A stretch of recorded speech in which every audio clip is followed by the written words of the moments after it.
Euzu billahi mineşşeytanirracim. Bismillahirrahmanirrahim. Elhamdülillahi Rabbil alemin. Vessalatu vesselamu ala nebiyyina Muhammed ve ala alihi ve ashabihi ecma'in amma ba'd. Esselamu aleyküm ve rahmetullahi ve berekatuhu.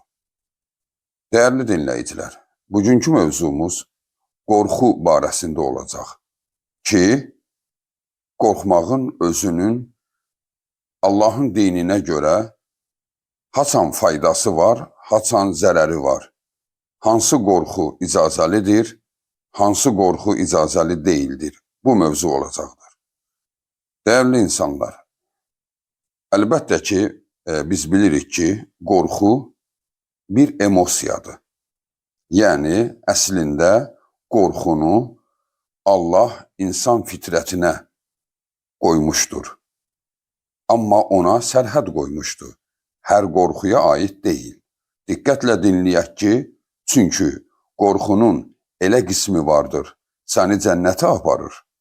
Elə qismi vardır, ya cəhənnəmə aparır və yaxud da ki, səni insanlar içərisində utanc vəziyyətinə gətirir. Ona görə də hər qorxu doğru deyil və hər qorxu da cəsarət deyil. Bunları unutmayaq.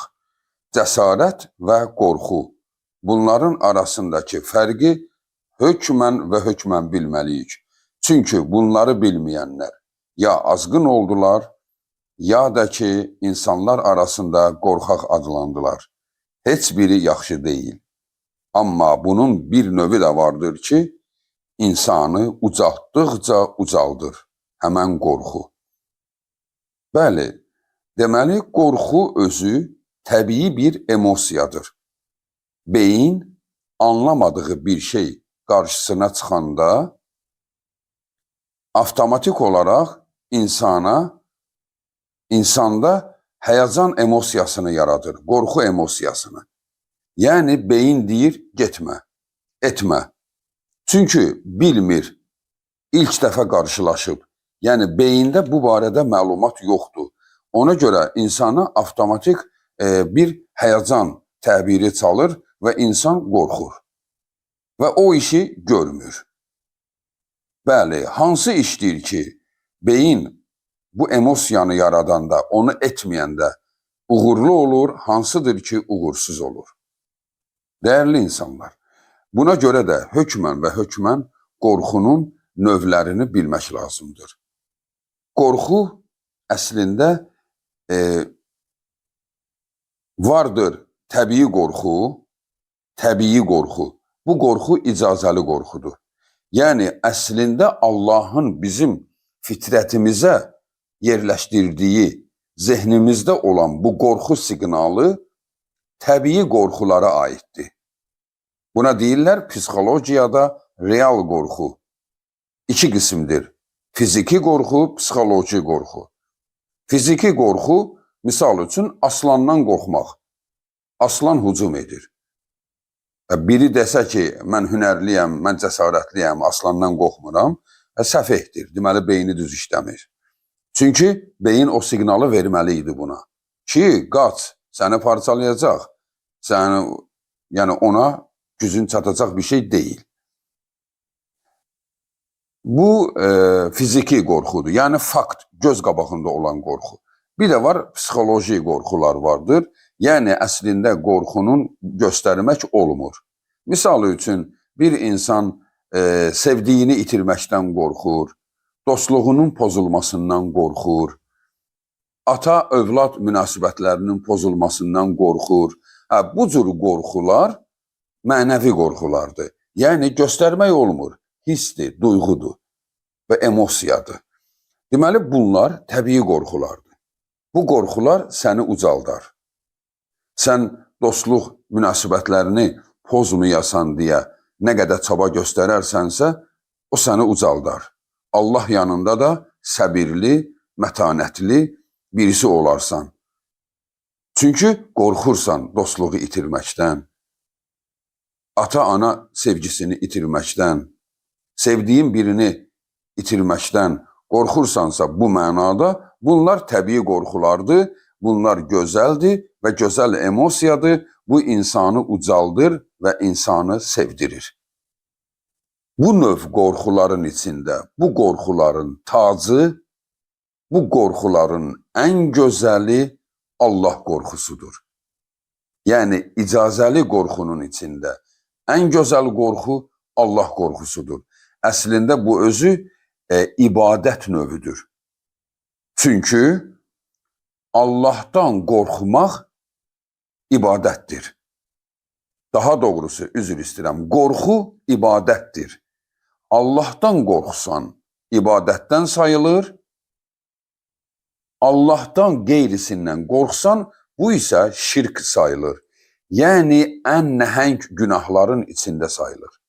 Əbədi insanı cəhənnəmdə saxlayan günahlardan sayılır. Əgər Allahdan qeyrisindən, yəni təbii olmayan qorxular olsa səndə, ki, indi ona müəyyən mənada açıqlama veriləcək. Deməli, Allah sevgisi, Allahı sevmək, Allah sevgisini itirməkdən qorxmağın özü barəsində Allah Subhanahu taala Qur'an-ı Kərimdə belə buyurmuşdur. Əuzu billahi minəşşeytanirracim. Və əmmə mən xafə məqamə rabbihi və nəhən nəfsə anil havə fə innəl cənnətə hiyəl mə'və. Ən-Naziat surəsi 40-cı ayə. Kim Rəbbi ilə olan məqamından qorxaraq nəfsini, istəyini geri çevirərsə, yəni könül arzularını Allahın ziddinədir deyə onu geriyə çevirərsə, rədd edərsə, qorxarsa ki, Allah ilə olan münasibəti pozular, yəni bax bundan qorxarsa, yəni mən bu işi görsəm Allah mənə qəzəblənər.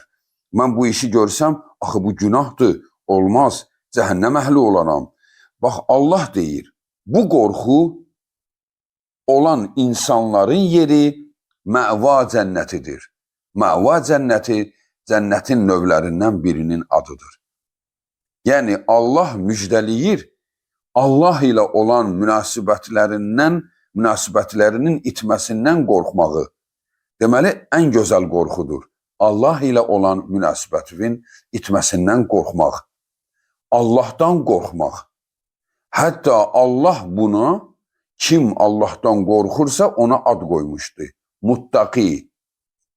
Muttaqiləri də Allah Qur'an-ı Kərimdə hər bir adını çəkdiyi yerdə onları cənnət ilə müjdələmişdi. Muttaqi nə deməkdir? Qorxan. Kimdən? Allahdan qorxanlar. Ona görə də dəyərli insanlar, Allahdan qorxmaq lazımdır. Allahdan qorxanların yeri məva cənnətidir.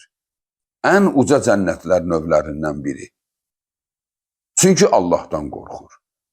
Amma bu Allah qorxusundan və təbii olan o qorxudan kənar qorxulara gəldikdə isə, yəni təbii bildikdə, yəni aslandan qorxarlar, elektrik cərəyanından qorxarlar, əlimi vursam, öldürəcək məni, mən qorxmuram, əlimi vuracağım, nə olar olar, deyən insan səfehdir, başı pozulmuşdur. Çünki cəsarət barəsində bu söz vardır. Cəsur insan qorxunu hiss etməyən insan deyil. Yəni, mən qorxunu hiss etmirəm, mən heç nədən qorxmuram. Buna cəsur demirlər. Cəsur insan qorxunu hiss edib, üzərinə gedənə deyirlər. Yəni, bilir burada qorxu var, amma üzərinə gedir, qorxmur. Çünki deyir ki, təbii qorxu deyil, bir də ki, Allah qorxusundan kənar bir şeydir. Mən qorxmuram. Düşməndir, vəzifəlidir, seyyidin cəddidir, ocaqdır, pirdir, bunun yanından keçəndə həyacanla keçirlər. Pirə girəndə həyacanlı girir və çıxanda arxa-arxaya çıxır və çıxandan sonra bir rəngi düzəlir. Nə olmuşdu sənə? Mən ziyarətgahdaydım, həyacanlıydım, qorxurdum, belə həyacan keçirdirdi. Bütün bu növ qorxular həmən insanı əbədi cəhənnəmə salacaq. Çünki sənin əslində qorxduğun şeytandır, şər qüvvədir. Onlardan qorxursan, Allahdan deyil. Halbuki belə qorxular barəsində Allah demişdi. Onlardan qorxmayın. Möminsinizsə məndən qorxun. Kiminsə cəddindən qorxur. Deyir, bununla işin olmasın. Bu nə demə, cavabını qaytarma. Əslində cavab qaytarılmalı diyor ona. O yanlış danışır. Deyir, işin olmasın. Bu seyyiddir. İşim olsa nə olar? Pis olar. Nə olar pis? Cəddi səni vurar. Bəli, cədd nədir? Hansı isə güya ki, əslində cədd sözü baba deməkdir. Babası səni vurar. Babası kimdir? Güya peyğəmbərdir. Belə götürək, laf peyğəmbər olsa belə, laf peyğəmbərin nəvəsi olsa belə, haqqı ona deməyəcəksən, babası səni vurar. Onun babası haqqı deyəni vuracaqdırsa, daha kimin peyğəmbəri olurdu ki o? Allahın. Allahın peyğəmbəri haqqı deyənə qarşı çıxar. Sən haqqı demirsən, seyyiddir, günah iş görür. Deyəndə ki, Allahın bəlasından qorxmursan, deyil, işin olmasın, bu peyğəmbərin nəvəsidir. Bundan qorxub işi olmayanların yeri əbədi cəhənnəmdir. Çünki o müşrikdir. Niyə? Çünki qorxuda Allaha şərik qoşmuşdur. Halbuki Allah Qur'an-ı Kərimdə nə demişdi? La təxaf innəkə əntəl ə'lə. Taha surəsi 68-ci ayə. Qorxma ey insan, qorxma. Sən özün ən uca olanısan. Aman Allahım. Gör Allah insan üçün nə deyir? Qorxma, sən ucasan. Allah sənə uca deyir. Sən özünü alçaldırsan, hansısa vəzifəlinin qabağında, zənginin qabağında, güclünün qabağında alçaldırsan özünü. Niyə o zəngindir? Niyə o səninlə dost olsa, dar gündə sənə yardım edər? Budurmu sənin Allaha olan inancın? Halbuki sən hər gün Allahın qabağında üzünü yerə sürtməliydin. Allahım, uca Rəbbim sənsən, ruzum səndə, şifam səndə, səadətim səndə, bütün gələcəyimin məlumatı səndədir. Allahım, mənə xeyir yaz. Onun qabağında alçalmalıydın. O alçaqlıq sənə ucalıq gətirəcəkdir. Sənin üzünə nur gələcəkdir. Sənin sözlərin təsirli olacaqdır. Çünki sən Allahdan başqasından qorxmursan. Amma Allaha gələndə deyir, Allahdan niyə qorxmalıyam ki? Allahı sevmək lazımdır. Vəzifəliyə gələndə yaltaqlanır. Güclü görəndə qorxusundan tir-tir əsir. Döyüş deyəndə döyüşdən mən bununla döyüşə bilmərəm deyib geri qaçır. Bax, belə rəzil insanlar özünü ağıllı zənn edir və zənn edir ki, bunlardan qorxmaq lazımdır. Qorxmasam çörəyim əlimdən çıxar kimi. Bax, belə insanlar əslində ən rəzil insanlardır.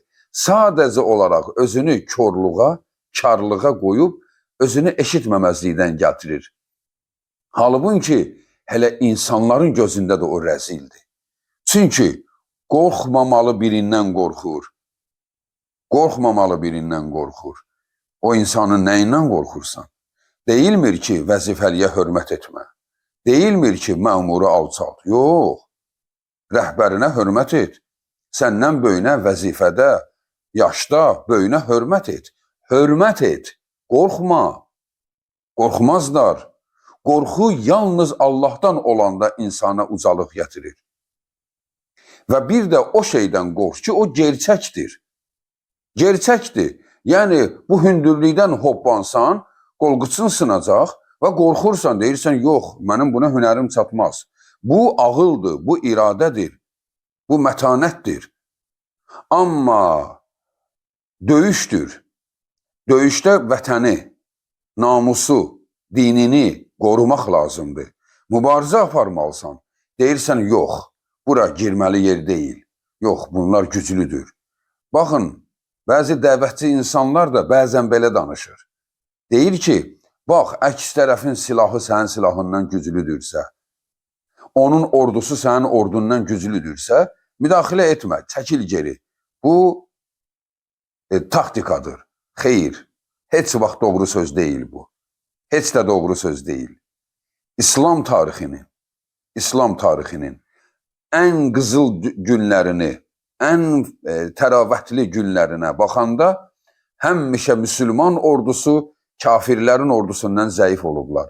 Amma həmişə qələbə çalıblar. Məğlubiyyət nədir ki? Uduzmaq məğlubiyyətdir ki? Yəni o döyüşdə ölmək məğlubiyyətdir ki? Əgər ölmək istəmirsənsə, bəs Allah niyə Qur'an-ı Kərimdə deyir, Allah üçün mübarizə aparın, döyüşün. Əgər ulduzlarda da gizlənsəniz, orada sizi əcəl tapıb öldürəcək. Yəni, harada gizlənsən, ölüm gələcəkdir. Ölümdən qaçırsan. Biz bayaqlarda danışdıq. Cəsarət, həyəcanı hiss etməməyə demirlər. Cəsarət həyəcanı hiss edir, bilir, orada ölüm də var.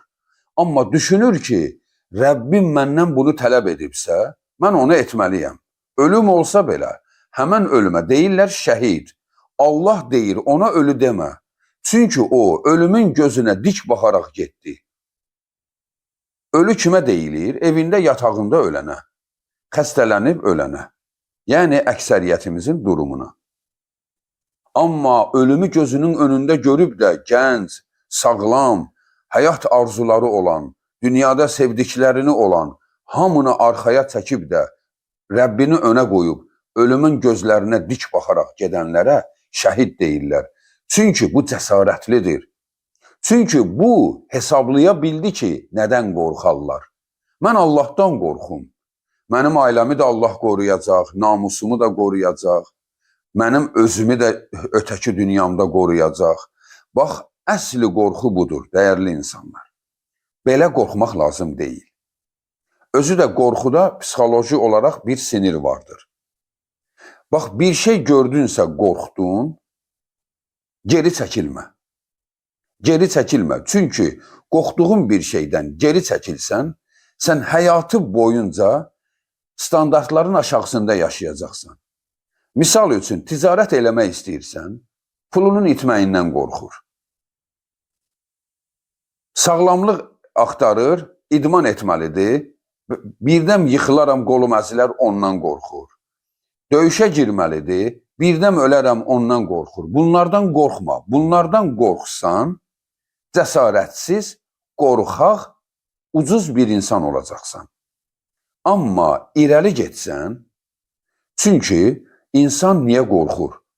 Bayaq danışdığımız kimi, beyin emosiya yaradır, həyəcan siqnalı yaradır ki, bilmirəm, deyəsən buna gücümüz çatmayacaq. Bilmirəm, bunun ardında nə gələcək. Qorxma, irəli get.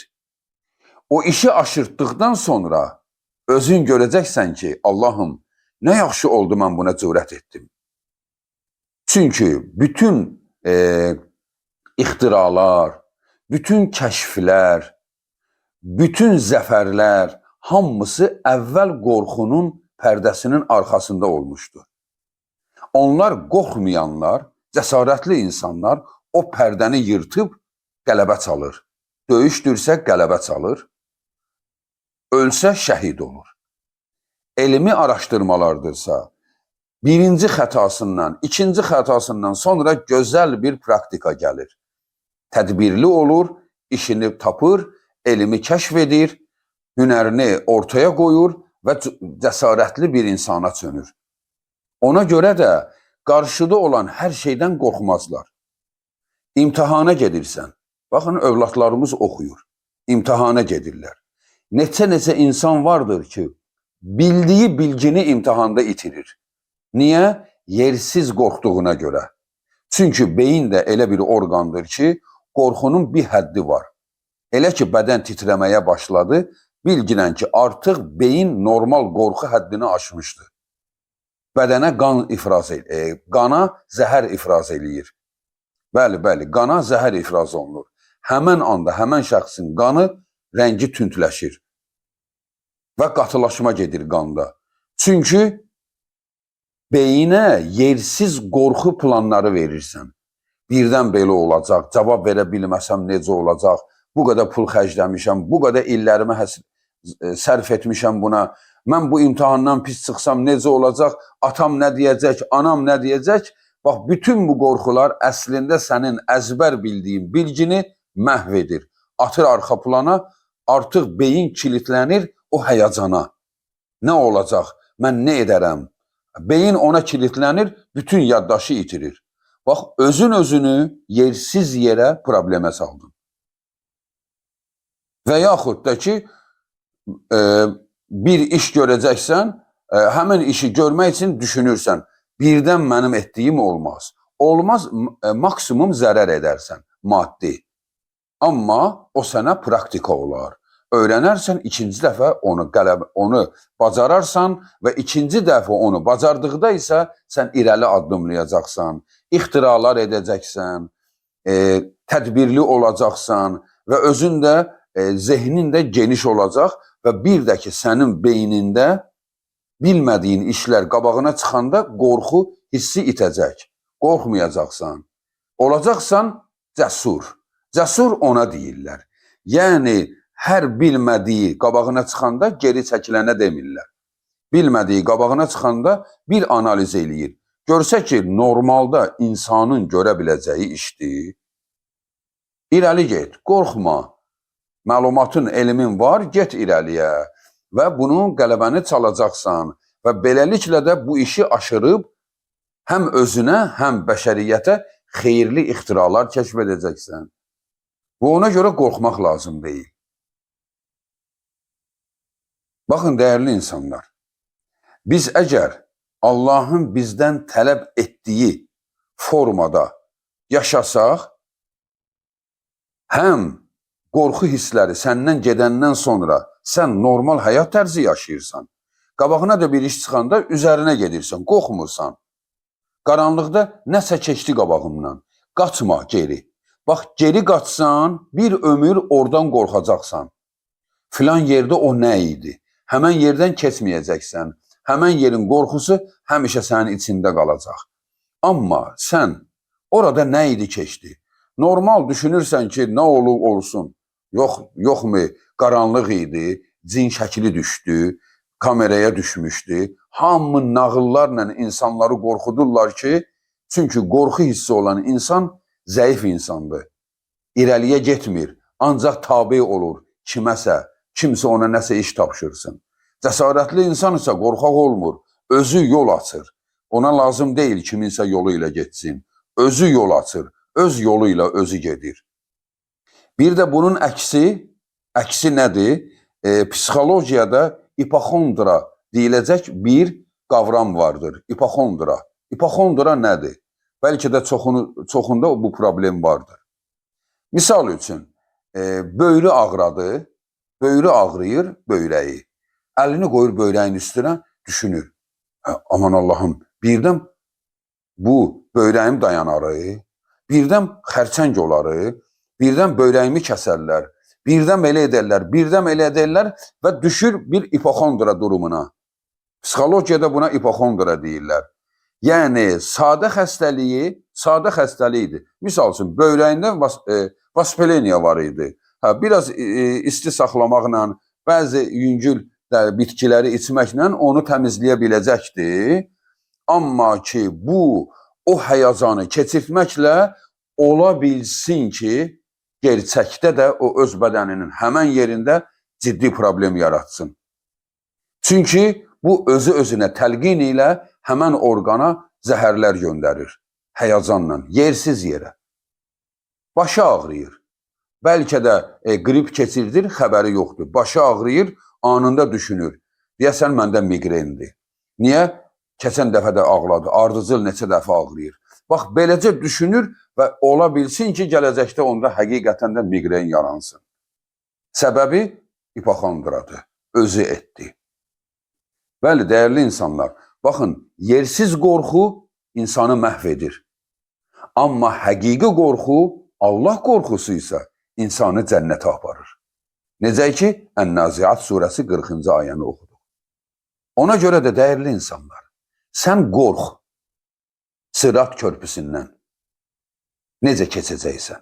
Sən qorx, iki mələk gəlib ruhun bədənindən çıxan kimi sənə 3 sual verəcək. Onun cavabını verə biləcəksənmi? Cavabı da bilməklə verilmir, yaşamaqla verilir. Sən ondan qorx ki, sənin tanıdığın neçə insanlar cənnətə gedəndə sənin cəhənnəmə getmə ehtimalın var. Bundan qorxarlar. Bu qorxu səni ucaldacaq. Bu qorxu səni düzgün insan edəcək. Səni zinadan saxlayacaq. Səni şərabdan, narkotikadan, sigaretdən, qumardan, Allaha şərik qoşmaqdan, səni bunlardan saxlayacaq. Olacaqsan peyğəmbərlərin dostlarından və adın düşəcək İlliyyun kitabına, Allahın dostlar sırasına. Hə, yox sən vəzifəlidən qorxsan, pulsuzluqdan qorxsan, xəstəlikdən qorxsan, döyüşdən qorxsan, sən belə adam olsan, olacaqsan qorxaq, rəzil, şeytanın köləsi. Şeytan səni necə istəsə belə idarə edəcək. Bundan qorxacaqsan, bu sözü danışmayacaqsan. Bundan qorxacaqsan, bu yolu getməyəcəksən. Birdən mənə nə deyərlər, birdən elə edərlər, birdən belə edərlər. O birdəmlərin nəticəsində zaten hər kəs kimi yaşayıb öz əcəlin başa çatanda dəyərsiz bir insan ölmüş olacaq. Amma bir də var ki, sən öləndə Allahın mələkləri toplu-toplum sənin cənazənə gəlib desinlər ki, Allahın dostu öldü. Bax, o ad sənə lazımdır. Qorxaq adı deyil. Qorxaq olma. Heç vaxt bir müsəlmana qorxaqlıq yaraşmaz. Müsəlman cəsur olur. Müsəlman hünərli olur. Amma danışdığımız kimi boşdu boşuna cəsur deyil. Həyat yoldaşını qorxmur, mən qorxmuram. Atasından qorxmur, mən ondan qorxmuram. Bu qorxu əslində fiziki qorxu deyil. Bu qorxmamazlıq həddi aşmaqdır. Sən ailənə hörmət et. Bu qorxu o qorxudan söhbət gedir. Yəni, ailəni itirməkdən qorx. Ata-ana münasibətini itirməkdən qorx. Bu qorxu təbii qorxulardır. Yəni, sevgimi itirməyim. Digər qorxular isə filan kəsin cəddi sənə nə edər, filan kəsin ziyarətgahına girdim, birdən gedim ora pul qoyum, qabağından keçəndə, yox, burada bu pul qoymasan pis olar. Gedir pul qoyur və yaxud da ki, biri qoluna ip bağlamışdı, ip açıldı, bir həyəcan keçirdir, kəbin kağızı yırtılıb, bir qorxur, kəbin kağızım yırtıldı. Nə olacaq? Ailəm dağılacaq. Sən çaş ki, ailəvin dağılmasından deyil, ailəvi qorumaqdan qorxsaydın, sənin nə kəbin kağızı sənin üçün problem idi, nə də ki, qolundakı ipin açılması, nə də ki, toy güzgünün sınması. Bax, görürsünüz, yersiz qorxu olanda insan ən mənasız şeylərdən qorxur. Toy güzgün sındı.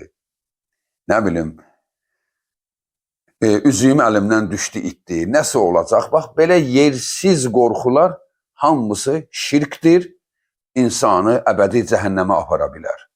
Allahdan qorx, halal yaşa, düzgün yaşa və qarşında olan hər hansı bir ixtira, elmi inkişafın varsa irəli get, heç nədən qorxma. Allah sənə yardım edəcək.